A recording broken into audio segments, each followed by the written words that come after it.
6. 5, 4, 3, 2, 1. Yes, got it. The word games brings life. So why not make our classroom fun and lively using games? I am Sakina Giniwala, an educator from Shavit Kids, Baroda. I am in this field from past 10 years. Today, I would like to talk about game-based learning. I would like to start my session with a very meaningful line quoted by Dr. Maria Montessori. I hear, I forget. I see, I remember. I do, I understand. Very, very well said. Totally agree. But looking at the current scenario, I would like to add one more line here. I hear, I forget. I see, I remember. I do, I understand. But I play, I master. Game-based learning is an approach to teaching where students explore various aspects of games in a learning context. Students and teachers collaborate in order to add depth and perspective to the experience of playing the game. Sounds bookish, right? Leave it aside. I will tell you the real meaning. The core concept behind game-based learning is learning through repetition, failure, accomplishment of goals, and lots of fun. This learning approach is a way more global and is gaining pace nowadays. It has shifted its focus from theoretical learning to practical learning. It has become an indispensable part of modern education. I would like to share a few benefits of game-based learning approach.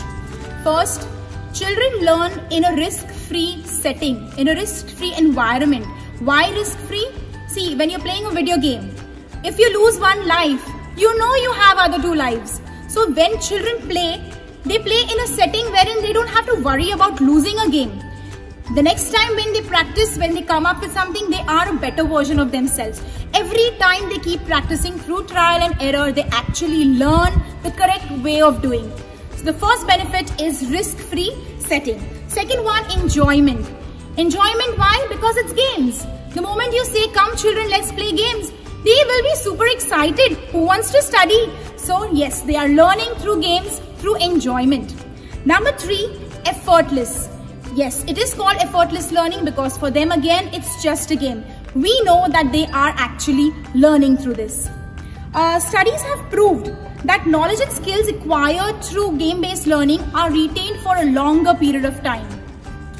Games can motivate self-learning. How self-learning?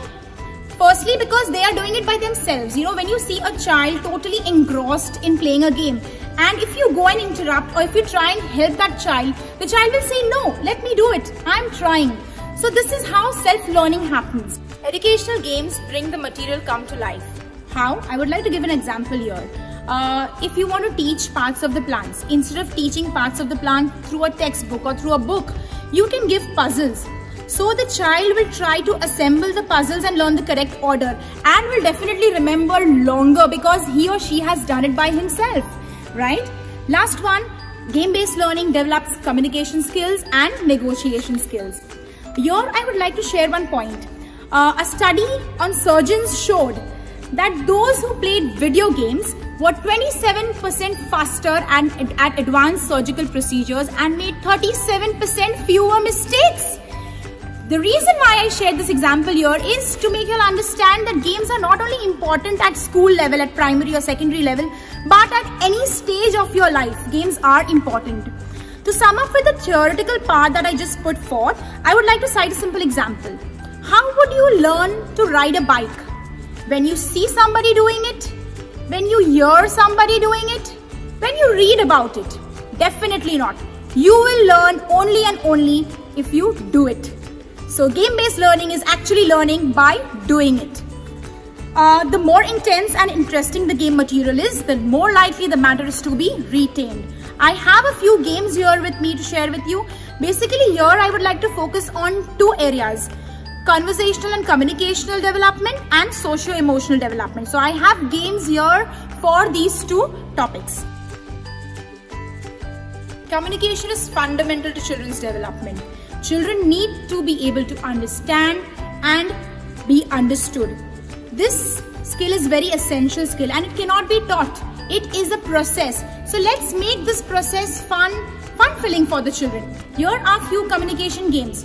The first game is keep the topic growing. You must have heard about it. Here the teacher can give a topic to the child, can start the game by saying, yesterday I went to the park and I saw a lady in red. And then the children keep on adding sentences to form a story. That's keep the topic growing game. Second game, picture storytelling. I have few picture cards out here. So the children will be observing these picture cards and they can form a story of their own. Number 3, ask questions. This is a very wonderful game. Here, one child will be getting something. Say for example, I am sitting in the center and I am a Mickey Mouse. But I am not going to show what I am. I will just say that I am a cartoon character. All my friends sitting, surrounding me, they are going to ask questions related to this. One child will ask that, does your cartoon character look like an animal? Does your cartoon character dress in red and black? And by asking questions, finally they'll come up with an answer that yes, it was a Mickey Mouse. So this is how they will learn how to formulate questions. So this was asking questions. I have few word cards here where theme related words have been written. So children can use these words to build up sentences. Positive socio-emotional development is extremely crucial for children at this tender age. I have few games here which will help them develop this emotion. Especially in today's time when children are not able to meet their friends and other people around, it's very important for us to come up with such games which will help them with this. So the first one is balloon emoji game. We can have various balloons with different emotions. Children keep passing this balloon. Okay, when the music stops, whichever balloon they have, for example, if the music stops and if I have this balloon, so I am going to portray a sad face. So this is actually helping them to show their emotions. Second game I have here is the monster card game. We can just give these cards to children in the class. For example, if I have happy and I will have to search for another partner, another friend who is also having a happy face. We are not going to show the card, but actually we will be expressing, we will emote that emotion on our face. That's monster card game. The third one is the chatterbox game. Wow, it's a favorite of mine. This again we can play it during our online sessions. I may ask, okay, tell me your emotion today. You are happy? Happy. And here I go.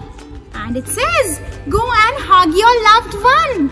Interesting, right? Or talk to a friend or loved one about your feelings. So this is how they will learn how to express their feelings. The last one, it's a very beautiful game, the gratitude scavenger hunt. We can give a list of these kind of activities to children. It says find something that is your favorite color. Find something that makes you feel safe. Find something that smells good, and so on. And we get many such games, if you search online. So through games, we are actually increasing the sense of importance and we are developing their self-esteem. In conclusion to my topic, I would like to share a key takeaway of the presentation. Conceptual understanding and knowledge increases in children by 11% if it's through GBL. That's game-based learning. It promotes quality learning in an effective manner. So let's make learning fun through game-based learning. I hope you enjoyed the session. Bye-bye.